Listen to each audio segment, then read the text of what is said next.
This is the Capitol Rundown. We know that our fundamental rights are very much at risk right now. I am fighting to protect our right to choose. It's extremely radical. It's abortion up to the moment of birth. She's already proven it with her record of voting. The fact that Ms. Dixon stood there and went toe-to-toe with the sitting governor was certainly a plus for her. It's all straight ahead. The Capitol Rundown starts now. Thanks for joining us. I'm Lauren Thompson. The midterm elections are just 3 weeks away, and the races continue to heat up across our state. The big story this week was the historic first debate between Governor Gretchen Whitmer and her challenger, Tudor Dixon. It was the first time just two women took the stage in a Michigan gubernatorial debate. For an hour, the two sparred over topics of education, abortion, and the COVID-19 pandemic. It was the first of two scheduled debates between them. The latest polls show Governor Whitmer with a substantial lead. In hopes of gaining some ground on that, Dixon attacked Whitmer's leadership and lack of progress on the state's roads. Take a listen. When the Supreme Court overruled Roe v. Wade, it took away rights that we've had for 49 years, rights that I've had my whole life are now been ripped away from women and girls in this country.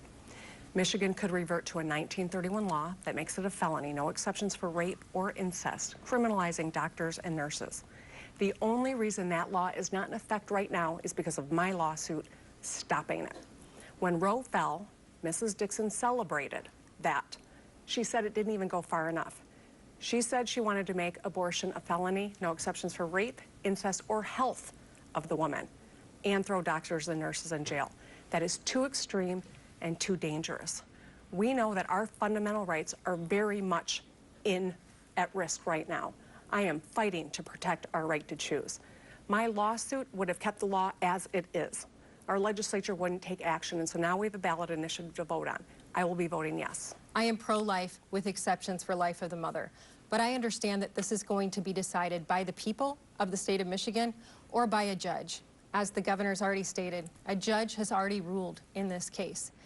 Please understand that the governor doesn't have the choice to go around a judge or a constitutional amendment. She will lie to you tonight and tell you that the governor can do something about a constitutional amendment. But you need to understand that it's very clearly written, and you should understand her position. It's extremely radical. It's abortion up to the moment of birth. She's already proven it with her record of voting. She voted no on a ban on partial birth abortion. That's how radical Gretchen Whitmer is on abortion, and she'll continue lying to you now. In our schools right now, we're seeing that we have incredibly low reading scores. We've talked about this for years, but after the pandemic and kids being out of school for almost 2 years, we've gone through a crisis, and we don't have an opportunity right now to catch our kids back up. Michigan is one of the only states where the governor didn't immediately implement a tutoring plan for our students. We've talked about 25 hours for every child to make sure they get back on track. We need to get our kids back to reading and back to the basics. Right now in Michigan schools, as you're seeing on the news, parents are really concerned about what their kids are being taught with this sex and gender theory and not teaching them to read, write, and do math. We've made it very clear. We want parents involved in the child's education, and we want to go back to the basics, making sure our kids know how to read, write, and do math. From kindergarten to 3rd grade, they're learning to read. From 3rd grade on, they're reading to learn. If they're missing that crucial step, we're robbing them. 5 generations of my family went to Michigan public schools. I went to Forest Hill schools right down the road. This is personal for me. I know that an education is what levels the playing field and creates opportunity for every person. And that's why I worked with the legislature in a bipartisan manner, and we delivered the biggest investment in public education in Michigan history. We closed the gap between districts. We ensured that we've got wraparound supports, whether it comes to mental health supports or tripling the number of literacy coaches. We're dropping class size and luring great people to go into teaching. That is how we ensure that all kids have a great education. We are making great strides. There is certainly more good work to do. We want to be a top 10 state when it comes to literacy, individualized tutors. But I need you to know this. The person bankrolling Mrs. Dixon's campaign is Betsy DeVos. Why is that? Because they want to take $500 million out of our public schools. Our Capitol correspondent Tim Skubic watched that debate intently Thursday night, and then he sat down with our Dorma Duran to share his thoughts. It's time to get updated politically here in the state of Michigan, and nobody better than this guy right here, Tim Skubic, to get us up to date. Tim, we finally got a chance to see a live debate between the governor candidates, Governor Whitmer and Tudor Dixon.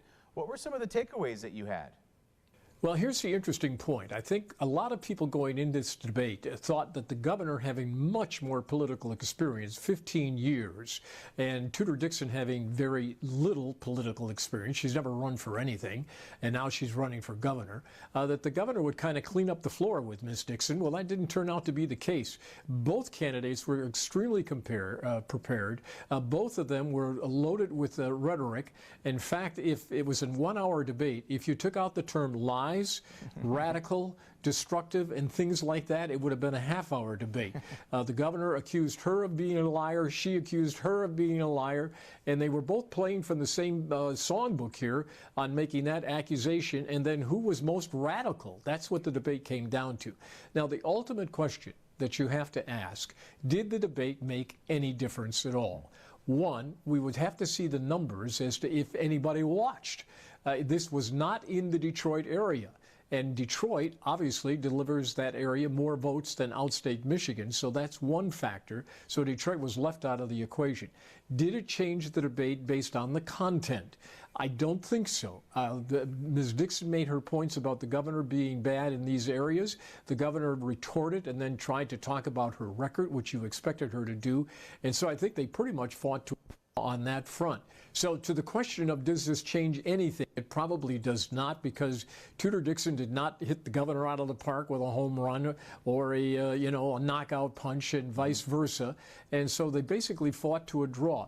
But the fact that Ms. Dixon stood there and went toe-to-toe with the sitting governor was certainly a plus for her, and she held her own. Great information again. As always, Tim, we appreciate talking with you. I always love working with you too, Jorm. Have a nice weekend. You too. Well, now to a debate that won't happen. Hillary Schulten, the Democratic challenger for the newly redrawn 3rd Congressional District, took to social media this week to call out her opponent, John Gibbs, for not accepting a debate invitation. She says Gibbs has turned down not 1, but 3 debates since their election campaigns began.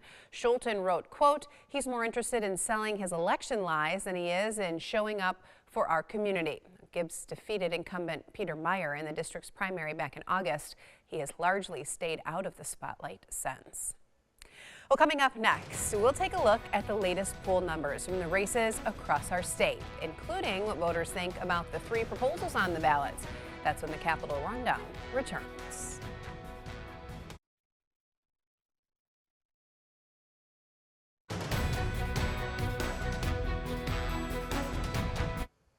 As we get closer to Election Day, voters are also making decisions on 3 proposals on the ballots. And the latest polls show many Michiganders are in support of all 3. Let's take a look at the latest numbers. Proposal 1 would expand term limits for state lawmakers and makes changes to financial reporting for government officials. Polls show 68% of voters support this. 24% polled, however, plan to vote no. 8% are undecided. There's 67% support for Proposal 2, which is designed to protect voter rights and address election security. 23% polled, though, are against it. 10% are undecided. Proposal 3 establishes abortion and reproductive freedom as constitutional rights here in our state. 60% of those polled said they plan to vote yes, while 33% plan to vote no. 7% are undecided. And this latest exclusive polling also takes a look at the candidates. In the governor's race, Governor Gretchen Whitmer is ahead of her opponent, Republican Tudor Dixon, by 11 points. Dixon has 38% of voter support, while Whitmer has 49%. 9%, though, say they are still undecided. Now, this does show Dixon has made up some ground, though. Back in September, Governor Whitmer had a 16-point lead and 55%.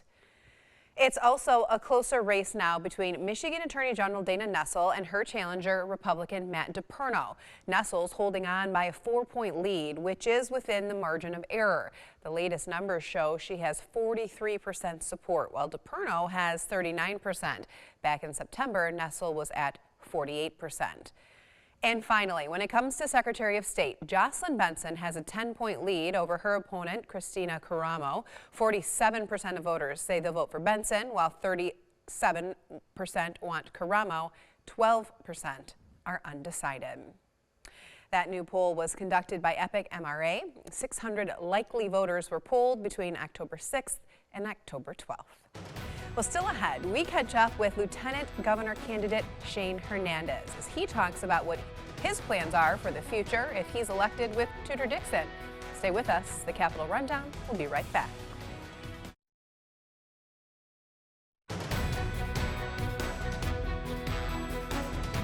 Welcome back. This week, the Rundown sat down with Republican candidate for Lieutenant Governor Shane Hernandez to talk about why voters should support his ticket with Tudor Dixon. Take a listen as he explains why he's running for office and details what issues he plans to tackle if elected. I served 4 years in the legislature. I served 2 years of that in a leadership position as appropriations chair, and I'd actually gotten out of politics. But I'm very concerned about where we're headed as a state. I have 2 daughters. Tudor has 4 daughters. We had talked a few times leading up to this, and I think both of us are really concerned where we're headed economically, with education, with crime. So when she called me, I was definitely interested. I think I have the knowledge in the background, having done the budget before, to help her out and get Michigan back on the right track. Definitely, I think I have the ability to work with the legislature, both the Senate and the House. I understand the process that's gone through, particularly with the budget. But I had the opportunity to work for the Speaker of the House for a year as well, so I've seen it from the staff side as well. But, you know, I look at the other piece that I bring to this is I look at myself as just an average guy from a small town. I grew up in Croswell in the thumb of Michigan in a farm town. My background is in commercial architecture, and I was working in construction as a project manager when Tudor called me. So, you know, I'm a kind of a blue-collar guy that I think really connects with the average person in the state of Michigan. I think the budget is the most important piece for the state of Michigan. Like, that is the only thing required of the legislature to do during their term, and I think understanding the structure of it and being able to get Michigan back on track from where we are right now. We're coming off of a couple years where there's been significant COVID dollars in that budget, and they're not going to be there going forward. So how are we going to continue investment in schools, make sure that we prioritize roads as we go forward and work that budget process? And I think I have a lot of experience to lend to that process. Well, sticking with Shane Hernandez, he's calling for a special investigation of the current Lieutenant Governor, Garland Gilchrist. His claims stem from a land deal that Gilchrist made back in 2016 when he worked for the city of Detroit. Hernandez claims that Gilchrist violated the terms of a deal to fix up a property in the city, buying it for $13,000 before selling it for nearly $200,000. When you look at the project that Lieutenant Governor Gilchrist has been working on, he claims that he's put $200,000 into that project, and the videos I've seen of it, the photos I've seen of it, it's very right to question whether or not that's actually happened. Gilchrist denies breaking any deals, though, pointing out that the Detroit Land Bank approved the sale. Not really. I mean, I sold a property that would happen publicly in 2019. And that was publicly reported on. The Detroit Land Bank worked with us. They approved the sale of that property, and so I really think that folks can do that research there. Well, the Republican campaign for governor is calling for a debate between Hernandez and Gilchrist to address these accusations and other topics. At this point, though, that has not been scheduled. Well, coming up next, as Jocelyn Benson and Christina Caramo continue to battle for the Secretary of State's office, the Rundown caught up with each of them. Hear what they want voters to know when we come right back.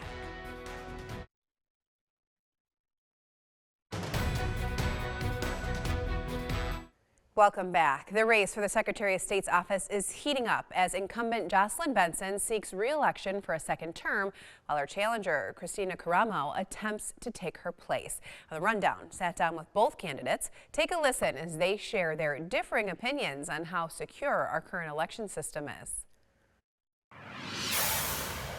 So my job was simply to implement the citizens' will, and that's what we did, following data and best practices. And as a result, we saw more people vote than ever before in Michigan's November 2020 presidential election, and we want to continue building on that success and have high turnout and a lot of engagement from all of our citizens, Republican, Democrat, and Independent. I think the results of the 2020 election, which have been audited at every level in over 200 audits, speak for themselves. They're unequivocally clear, and my job, and the job of anyone seeking to be the state's chief election officer, is to stand by the will of the people, not try to overturn it or deny it. With so many people voting absentee, we have to make sure that that voting list is accurate, because we open the door for individuals to request ballots for people who aren't Michigan citizens, do not exist. And that's not to say that people will necessarily do it, but the opportunity exists. Our voting rights are inextricably linked to our liberty, and there are many issues with our election system. Our voting rights consist of ballot access, ballot security, and preventing illegal ballots from being injected into the system. And the current office holder, I feel, has not done a sufficient job in protecting our voting rights. Well, coming up next here on the Rundown, no race is tighter in Michigan than the one for Attorney General. With 3 weeks now before the election, each candidate states their case. We'll have those details for you next.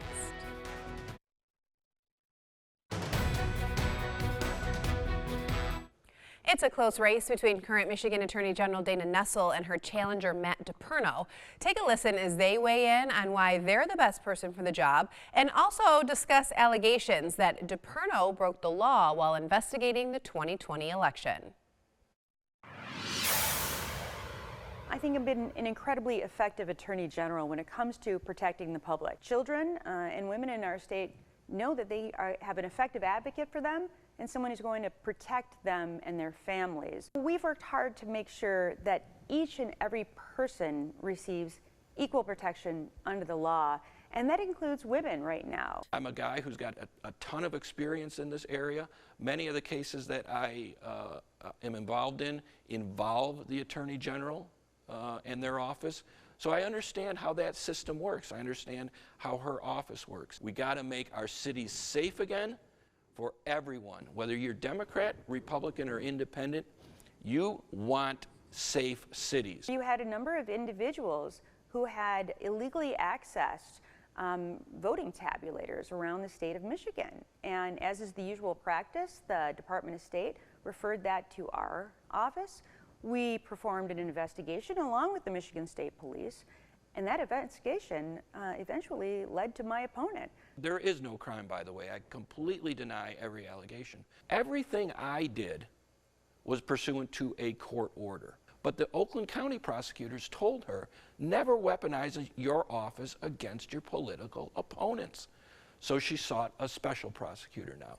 But it's a thing over and over and over again. Well, if you're interested in getting more political news from Michigan and Washington, we have just the thing for you. You can sign up for our Capitol Rundown newsletter. It's just one email every week, and you can get it by pointing your cell phone camera at the screen right now. This will take you to the sign-up page, or you can head to WLNS.com/newsletters.